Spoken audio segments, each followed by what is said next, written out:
오늘 신 말씀 마태복음 15장 29절에서 39절까지의 말씀을 통해서 떡 7개와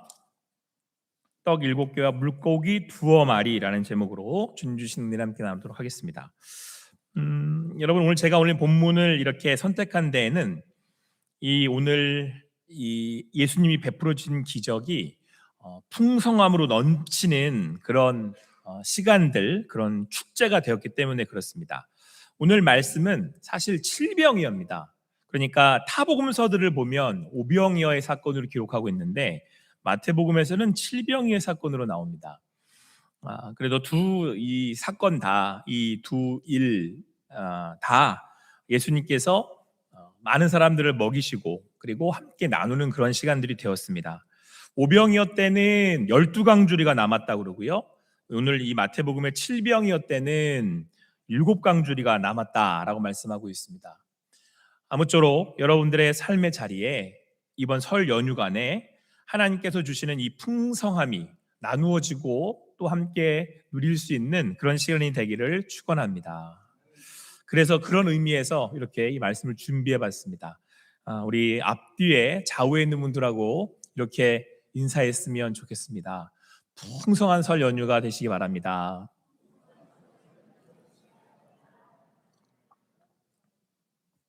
오늘 성경은 예수님께서 거기서 떠나셨다 이렇게 말씀으로 시작하고 있습니다. 거기서 떠났다.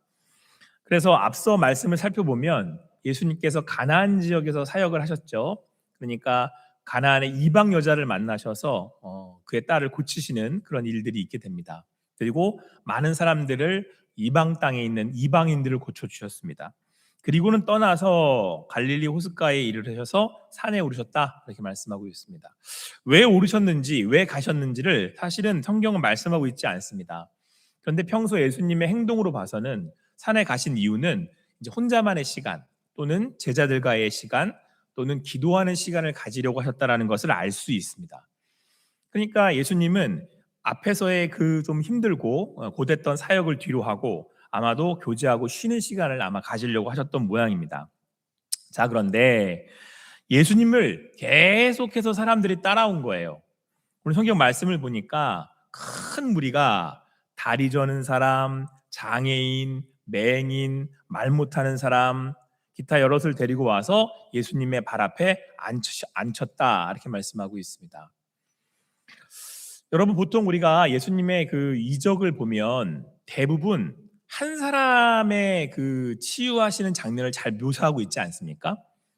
그런데 오늘 말씀을 보니까 다리 저는 사람도 있고 또 다른 장애인들도 있고 맹인도 있고 말 못하는 사람도 있고 거기다가 기타 여럿을 데리고 왔다 이렇게 말씀하고 있어요. 그러니까 우리는 이제 알 수 있는 거죠. 사람들이 예수님이 가시는 곳을 막 쫓아온 거죠. 어디까지? 산에까지 따라온 거예요. 그리고는 여러 그런 병자들, 여러 장애인들, 그리고 기타 여럿이라고 한 것으로 보아 귀신 들린 자든 어떤 어려움을 가지고 있는 자든 이런 사람들을 데리고 온 거예요. 그러니까 여러분, 평소 예수님께서 이런저런 사람들을 이렇게 치유하시는 장면들을 생각을 할 때 지금 예수님 앞에 모인 사람들은 지금 여러 가지 상황과 아픔을 가지고 나온 사람들이었으니만큼 그 사람들이 모였던 그 상황이 어떻는지 우리는 이제 생각해 볼 수 있는 거죠. 근데 어떻게 했냐면 사람들이 이 사람들을 데리고 와서 예수님 발 앞에 앉혔다는 거예요. 그러니까 어떻게 한 거예요? 예수님이 이 사람들이 예수님 앞에 그 사람들을 막 데리고 와가지고 어떻게 한 거냐면 얼른 가, 예수님 앞에 가, 예수님 앞에 줄 서 빨리. 그 앞으로 가라고 막 예수님이 고쳐주실 거야 이러고 이제 디민 거죠. 예수님은 이제는 조금 쉴까, 이제는 좀 한숨 돌릴까, 이제는 좀 제자들과 함께 교제를 할까 그런 마음으로 오셨을 겁니다. 그런데 큰 무리가 따라와서는 예수님 앞에다가 그냥 막 사람들 디미는 거예요. 여러분 같으면 어떤 마음이 드시겠어요? 일단 제가 이제 생각하기에는 한숨부터 나오지 않았을까요? 아휴, 이렇게 이것도 어떡하나. 우리는 충분히 예수님의 마음을 추측해 볼 수 있죠.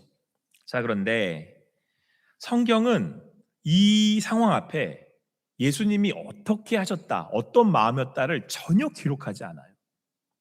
그리고 뭐라고 말씀하고 있냐면요, 예수의 발 앞에 앉힘에 고쳐 주시니, 이렇게 나와 있어요. 계획된 것도 아니고, 그렇다고 예수님이 지금 여유로운 그런 마음이나 상태도 아니고, 그런데 많은 사람들이 예수님 앞에 코앞에까지 와가지고 막 기미는데도 예수님께서 그냥 고쳐 주셨다라고 성경은 우리에게 말씀해주고 있습니다.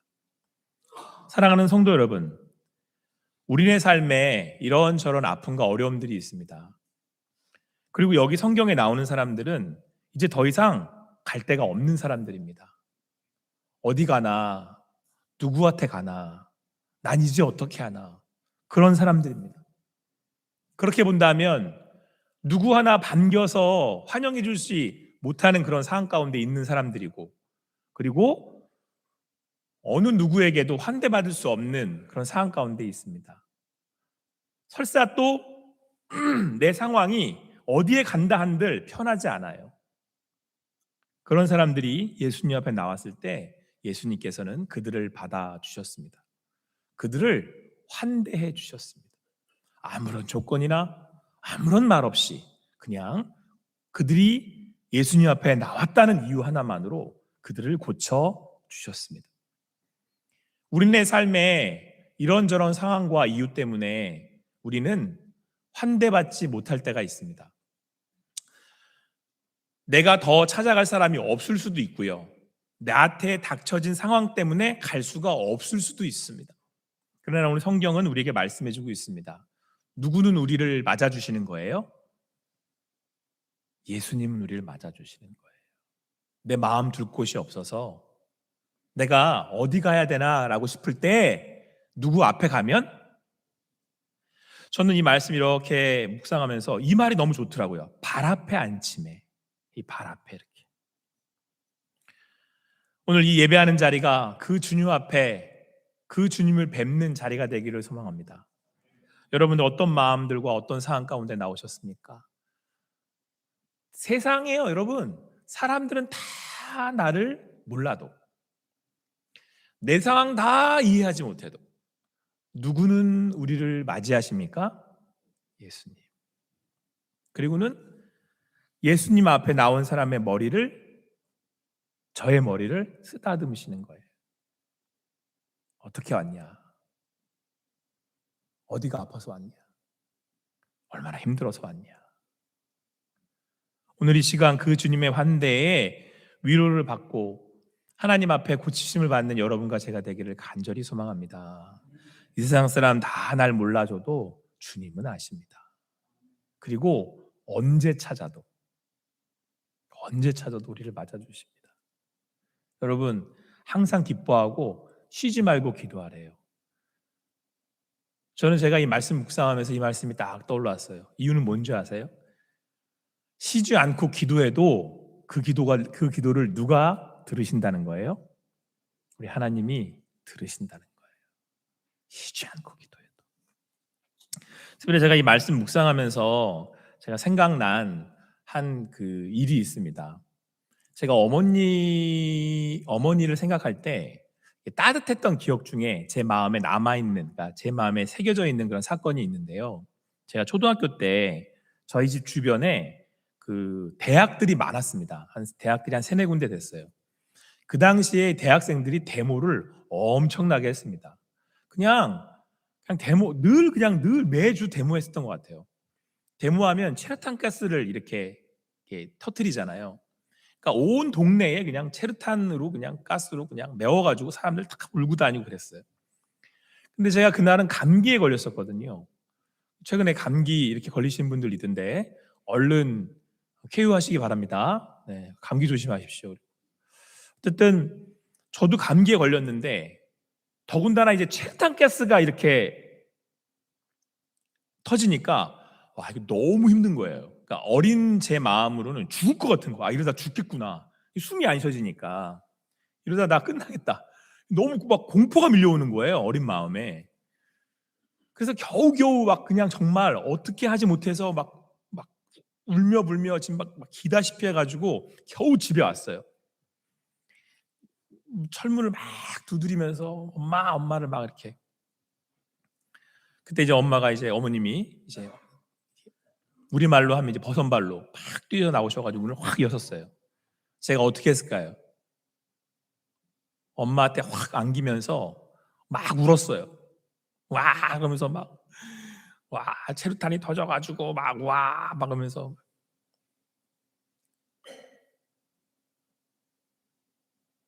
그때의 기억이 저한테는 굉장히 이제 어머니와의 기억 중에 따뜻한 기억 중에 하나로 남아 있는데 우리 특별히 사람들이 어머니의 사랑을 기억하는 이유가 이거죠. 내가 지금 갈 데가 없어요. 누구한테도 의지할 데가 없어요. 근데 누구는 나를 받아주신다는 믿음이 있어요? 엄마는, 어머니는 받아주신다는 마음이 있어요. 그래서 우리 어르신들이 저한테 하시는 말씀이 어머니 있을 때 잘해드리라고. 예? 그런 아마 이번 설 연휴 맞이하셔서 어머님을 찾아가실 수 있는 분들도 계시고 그렇지 않은 분들도 계실 텐데 주님 안에서 이 설 연휴간에 이 나눔의 이 따뜻한 이 정들이 나누어지는 시간이 될 수 있게 되기를 소망합니다. 근데 오늘 성경은 뭐라고 말씀하세요? 우리 하나님이 내가 갈 데 없을 때, 내가 어디로 가야 될지 모를 때 우리 하나님 아버지가 우리를 환대하신대요. 우리를 맞아주신답니다. 여러분 예배가 뭡니까? 내가 지금 마음 둘 데가 없어. 어디를 가야 될지 모르겠어. 누구한테 갈지도 모르겠어. 누구한테 갈 데가 없어. 그럴 때 예배하는 이 자리는 우리 하나님께서 우리 하나님 아버지가 우리를 요 앞에서 이렇게 맞아주시는 자리입니다. 하나님이 이 자리 가운데 임재하신대잖아요. 오늘 말씀의 표현대로 하면 요 발 앞에 우리를 앉히신대잖아요. 오늘 그 주님을 예배하는 가운데 깊이 만나실 수 있는 여러분과 제가 되기를 간절히 소망합니다. 어디 가야 하나? 누구한테 가야 되나? 라고 할 때 오늘 이 예배하는 자리에서 그 주님 만나실 수 있는 그 주님 만나서 오늘 위로받고 주님 안에서 평안을 얻는 여러분과 제가 되기를 간절히 소망합니다. 그래서 여러분 제가 축원하기는 이번 설 연휴에 여러분의 가정이 그런 하나님의 임재가 있는 가정이 될 수 있게 되기를 축원합니다. 우리 교회가 어디 가야 되나 누구한테 가야 되나라고 할 때 호산나 교회 가면 주님이 계셔서 주님 만나서 내 마음 위로를 얻었다라고 할 수 있는 우리 그런 교회 되기를 축원합니다. 그렇게 사람들이 모이다 보니 어린아이와 여자 빼고 4천 명이 모였답니다. 그러니까 어마어마하게 모인 거죠. 뭐 보기 다 센다면 뭐 10,000명도 됐을 것 같습니다. 여하튼 이제 수천 명의 사람들이 모였습니다. 예수님이 치료하시고 또 그 따뜻한 환대에 사람들이 이제 그 자리에서 다 이제 머물게 되었습니다. 하루가 지나고 이틀이 지나고 사흘이 흘렀습니다. 근데 이 사람들이 여기 온 건 지금 딱 계획을 해서 온 여행이 아니잖아요. 이제 그러다 보니까 하루가 지나고 이틀이 지나고 사흘이 지나서 보니까 이제 먹을 게 없는 거죠. 더 이 자리에 있을 수가 없게 된 겁니다. 그때 이제 예수님께서 제자들에게 말씀을 하십니다. 사흘이나 지났다야. 지금 이러다가는 돌아가다가 길에서 쓰러져서 굶어 쓰러져서 어떻게 일 나겠다. 그러니까 분교 보내지는 못하겠어. 그리고 예수님이 제자들에게 말씀을 하신 거예요. 근데 여러분 제가 이 말씀에서 또 감동을 받았던 게 사흘이에요. 3일입니다. 하루, 이틀, 3일. 지금 제자들은 여기에 사람들이 몰려오는 거에 많은 사람들이 모인 거에 관심이 많아서 이 사람들이 지금 어떤 상황인지 어떻게 되는지 관심이 별로 없어요. 그런데 이 영혼 한 명 한 명, 지금 이 사람들의 상태를 살피시는 분은 누구예요? 예수 그리스도이신 거예요. 세상 사람들 다 몰라줘도요. 여러분들이 지금 굶고 있는지 먹고 있는지 다 몰라줘도 여러분들의 영혼이 지금 어떤 상태에 있는지 사람들은 다 몰라도 우리 예수님은 유경호 목사 얼굴 때깔만 보면 알아요. 제가 지금 마음이 영 불편하네. 제가 지금 굶어가지고 배가 고프네. 누가 아신다고요? 우리 예수님은 아세요. 그러면 어떻게 할까? 내가 어떻게 하면 저 끼니를 때우게 해줄까? 어떻게 하면 내가 길을 갈 수 있게 해줄까? 라는 마음으로 우리를 오늘도 지켜보시는 분이 바로 우리 주 예수 그리스도이십니다. 그래서 예수님을 뭐라고 그런지 아세요? 생명의 떡이라고 그러시는 거예요. 그 주님이 사흘째 되는 그날에 그들의 상황을 보시고 뭐 좀 먹을 거 없나? 라고 물었습니다. 그랬더니 제자들이 이렇게 얘기를 합니다. 우리 33절, 34절 말씀 같이 읽겠습니다. 같이 읽겠습니다. 시작.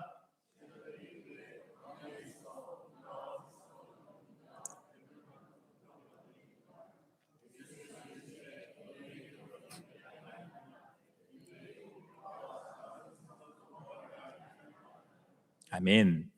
오병이었다고 비슷하죠. 제자들이 그러니까 그 말씀을 듣고는 여기 광야입니다, 예수님. 광야에 뭐가 있겠습니까? 더군다나 이 4천 명이 넘는 이 많은 사람들을 배불릴 만큼 먹일 떡이 어디 있습니까? 라고 이제 반문 아닌 투정을 약간 한 거죠. 이건 안 된다 이런 얘기예요. 그랬더니 예수님이 뭐라고 물으셨냐면 너에게 떡이 몇 개 있냐? 이렇게 물으셨어요. 그랬더니 떡 몇 개요? 7개. 작은 생선 두어 마리. 그래서 이걸 칠병이어라 그래요. 오병이하고는 다른 상황인 거죠. 그러니까 여러분 요즘 이 상황이 지금 어떻게 됐는지 우리는 이제 추측해 볼 수 있죠. 사람들이 이렇게 있어서 사흘이 지나면서 나름 제자들에게 갖고 온 건지 제자들이 모은 건지 모르겠지만 지금 있는 거는 떡 7개와 물고기 두어 마리가 있는 거예요. 이게 전부예요. 이게 전부란 얘기인 거죠. 아마도 추측컨대 아마 여기 있었던 사람들끼리 그냥 뭐 준비해 온 거 있다면 같이 먹고 이렇게 하면서 남아 있는 것들이 아닐까 이런 생각을 해봅니다. 특히 두어 마리라고 센 거를 봐서요. 근데 이거를 드렸더니 예수님이 축사하시고 떼어 나눠 주셨더니 어떻게 됐어요? 거기는 수천 명의 사람들이 배부리 먹고 몇 강주리가 남았다고 해요. 여기서는 외우기 쉬워요. 7병이니까 7강주리가 남았다는 거예요. 아무쪼록 여러분 이 설 연휴 가운데 이 차고 넘치는 풍성한 은혜가 있기를 소망합니다. 그런데 여러분 우리는 7병이어든 5병이어든 이 사건을 보면서 우리는 이제 이렇게 생각을 하죠. 아, 우리가 하나님께 드릴 때, 헌신할 때 주님께서 우리를 통해서 풍성하게 일하시는구나.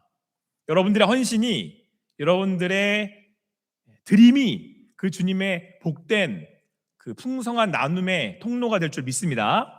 자, 그런데 여러분 잘 생각해 보세요. 이 7병이어는요. 지금 여기 모인 사람들, 그러니까 제자들의 한계예요. 요게 여러분 헌신이 아니라고 말할 수는 없지만 지금 이게 7병이어가 아, 내가 드려야지 해서 준비해서 드린 거 아니잖아요. 5병이어가 애시당초 준비해서 아, 내가 요거 딱 준비해가지고 예수님께 드리면 기뻐하시겠지? 그게 아니잖아요. 이건 지금 이것밖에 없어요 라고 하는 내 한계란 말이에요. 이런 거예요. 주님, 제가 가진 게 지금 이것밖에 없어요. 그러니까 7병이어는 안타까운 삶의 현실을 얘기하고 있는 거예요. 여러분들이나 저나 사람입니다. 사람은 한계라는 게 있어요. 사업이 잘 돼서 하나님 앞에 많이 드리고 또 많이 섬겼으면 좋겠습니다. 그런데 내가 가진 건 7병이어밖에 없다라는 얘기예요. 좀 건강해서 교회를 섬기고 많은 사람들을 섬기고 또 헌신했으면 좋겠습니다. 그런데 내가 가진 건강이 7병이어밖에 없다라는 얘기라니까요. 그러면 여러분 사람들의 반응은 어떻겠어요? 제자들의 반응은 이거 가지고 뭐 하겠어요? 그죠? 하나님, 제가 뭐래요? 제가 가진 요거 가지고 뭐래요? 요것밖에 없는데 우리가 뭐래요? 이것밖에 없는데 어떻게 해요? 그러니까 오늘 7병이어는 엄밀히 말하면 제자들의 입장에서는 이것밖에 없다라고 하는 한계 지음이. 우리 이 자리에 나오실 때 여러분 그런 마음 있잖아요. 하나님, 제가 뭐랍니까? 제 상황이 이것밖에 안 되는데, 제 건강이 이것밖에 안 되는데, 제 가진 게 이것밖에 없는데.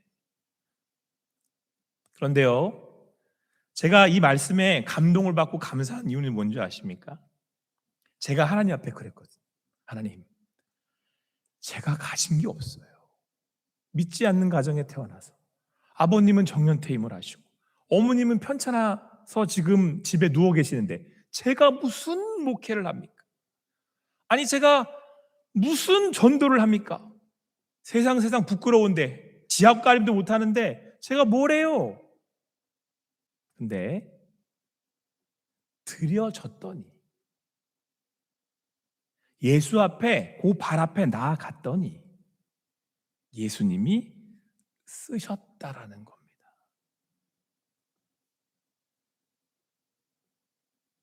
가져서 배워서 많아서 쓰시는 게 아니라 예수님이 쓰신다고 해라. 그러면 복의 통로가 되는 거예요. 이번 설 연휴를 맞이하여서 여기 계신 우리 성도님들이 칠병여의 기적에 예수님이 쓰시는 귀한 축복의 통로가 되실 줄 믿습니다. 여러분, 오늘 더욱 감사한 것은 오병이어는 12강주리가 남았다고 말씀드렸잖아요. 근데 칠병이어는 몇 강주리가 남았어요? 7강주리가 남았잖아요. 그래서 보통 해석하기를 오병이어의 12강주리는 12지파인 이스라엘을 나타낸다라고 얘기를 해요. 그래서 이스라엘을 구원하시는 하나님이라고 얘기하거든요. 근데 칠병여의 7강주리는 이방인들을 위한 예수님의 구원하심을 나타낸다라고 합니다. 왜냐하면 7이라는 숫자가 완전한 숫자거든요.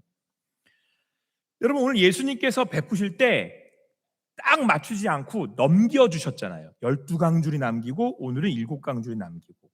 제가 그런 생각을 해봤어요. 그냥 그러지 말고 딱 맞추시지. 기적같이 여러분 그럼 뭐 기적같이 맞추셨네? 이렇게 생각할 거 아니에요. 딱 맞추셨네. 그래서 제가 또 생각을 해봤어요. 그 7강줄이 남은 거 가지고 뭐 하셨을까? 뭐 하셨을까? 제자들이 뭐 했을까? 나누지 않았겠습니까? 돌아가는 사람들에게, 누군가에게. 여러분, 예수님이 칠병이어를 받으셨더니 넘치게 일을 하시더라니까요. 여러분, 이 풍요로움과 풍성함을 나누실 수 있는 여러분과 제가 되기를 간절히 소망합니다. 제가 이번에 설 연휴를 맞아서 이제 어머님과 함께 가족들이 설 연휴를 보내고 저희는 보통 작은 집에 갑니다. 작은 아버지에게 가거든요. 인사를 드리러. 제가 예수님 믿기 전에, 예수님 믿고 이제 되게 힘들었던 게 한 가지가 있었습니다. 대부분의 집안 사람들이 예수님을 안 믿으니까 제가 예수를 믿고 교회 활동을 열심히 하고 신학하는 거에 대해서 되게 반대하셨단 말이에요. 그럼 자연히 제가 그 사람들과 함께 어울리고 인사를 드리러 가는 게 불편하겠죠. 그래서 무슨 숙제하듯 했단 말이에요. 제가 빨리 갔다 와버려야겠다. 가는 거 너무 불편하다. 이게 제 마음에 늘 있어서 설 연휴가 그렇게 기쁘질 않았어요. 추석 연휴든 설 연휴든. 그런데 제가 예수님을 믿고 말씀을 이렇게 묵상하고 말씀으로 저를 깨닫게 하시면서 하나님이 말씀하신 게 있어요. 그게 뭐냐면, 경호야, 너는 내가 보내는 복의 통로야. 그리고 너는 그곳에 가서 그들과 함께 할 때 오늘 예수님이 가셨던 것처럼 7강주리가 남는 정도로 풍성하게 하시는 기쁨의 하나님의 통로가 될 거야. 이렇게 저한테 말씀하시는 거예요. 오늘 분명히 모인 사람들은 어떤 사람들이었습니까? 장애인들이었어요. 병든 사람들이었습니다. 그런데 오늘 함께 칠병이로 나누었더니 무슨 일이 벌어졌습니까? 잔치가 벌어졌습니다. 넉넉히 먹고 남았습니다. 그 모든 사람들이 치유를 받고 위로함을 얻었습니다. 거기 모인 이들이 예수님의 그 풍요로움을 함께 누릴 수 있었습니다. 여러분, 오늘 제게 주신 축복이, 우리에게 주시는 축복이 바로 이겁니다. 내가 들어가서 내가 칠병여가 돼서 주님께 쓰임받는 인생은 나를 통해 하나님의 풍요로움과 기쁨을 나눌 뿐만 아니라 내 삶이 잔치가 되는 거죠. 그러면 여러분, 제일 먼저 수혜자는 누구예요? 제가 여기서 생각이 바뀌었어요. 저는 작은아버지를 뵈러 갈 때 이제는 가서 함께 나눌 기쁨을 기대합니다. 인사를 하고 얼굴을 마주하고 그분에게 제가 축복의 말씀을 전할 수 있다면, 그분과 함께 식탁 교제를 나눌 수 있다면 그 자리에서 함께 하신 하나님을 기대합니다. 오늘 여러분, 이 버려진 천국의 잔치가 여러분들이 삶이 되기를 간절히 소망합니다. 이번 설 연휴간에 믿지 않는 분들을 만나실 겁니다. 이번 설 연휴간에 또 친구분들을 만나실 겁니다. 그리고 내가 만나는 그들을 통해서 하나님은 칠병이어의 놀라운 풍요로운 잔치가 벌어지게 하실 줄 믿습니다. 여러분을 통해서 여러분의 가정에, 여러분을 통해서 여러분들 가족 가운데, 여러분들을 통해서 우리 교회 가운데 이 칠병이의 잔치가 벌어질 줄을 믿습니다. 여러분과 제가 준비되어지지 않아도, 그렇게 많이 갖지 않아도, 비록 칠병이어라고 해도 예수님이 우리를 쓰시기에, 우리를 붙들어 주셨기에, 우리와 함께 하시기에 그것이 치유와 위로와 풍요로운 잔치가 될 줄을 믿습니다. 오늘 이 예배하는 자리에 나오신 여러분들을 축복합니다. 예수님 앞에, 주님의 임재 앞에 나와 주님을 뵙고 그분의 위로와 그분의 말씀 가운데 또 여러분의 삶의 그 풍요로움을 함께 나누는 여러분과 제가 되기를 간절히 소망합니다.